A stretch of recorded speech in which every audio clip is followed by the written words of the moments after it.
We'll use this time now to acknowledge that this production takes place on the unceded territories of the Squamish, the Tsleil-Waututh, and the Musqueam people.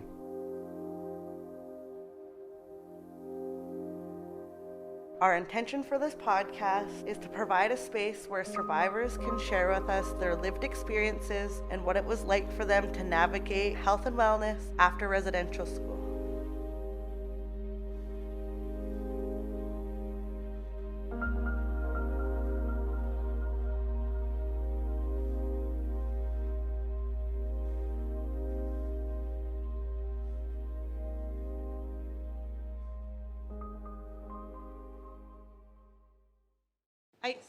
Hello, Ublami. Good morning, everyone. Good morning, and welcome to Woven Spirit. Woven Spirit. Woven Spirit, Threads of Wisdom. Threads of Wisdom. Threads of Wisdom. Tell me your thoughts on the role of storytelling in intergenerational relationships and healing. Storytelling is listening. Storytelling is what we're doing now, allowing the storyteller to tell their story. And the listeners to open up their hearts and their minds. That's what we did before. Through a majority of your careers, you felt like it was kind of a fluke. When did you let go of that feeling and truly start to understand that you've earned your credibility? That it's hard for me to think about my being near to perfection or good, right? I always have these little voices in my that said, no, you're too broken, you're not very smart, you didn't do well in school. And even through all the healing I've gone through, that little voice still peeks out one time and says, don't fool yourself.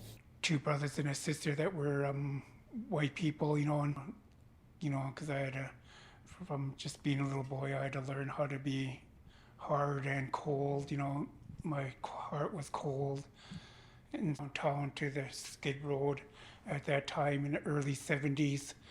And, I stayed on the street. What particular traditions or practices from your community do you feel are important that the young generations should uphold?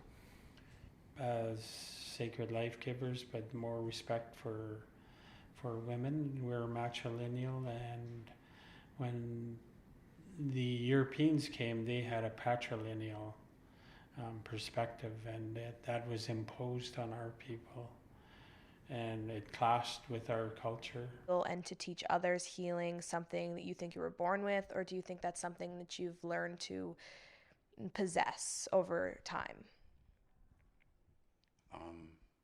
There was a place and a person that took care of that.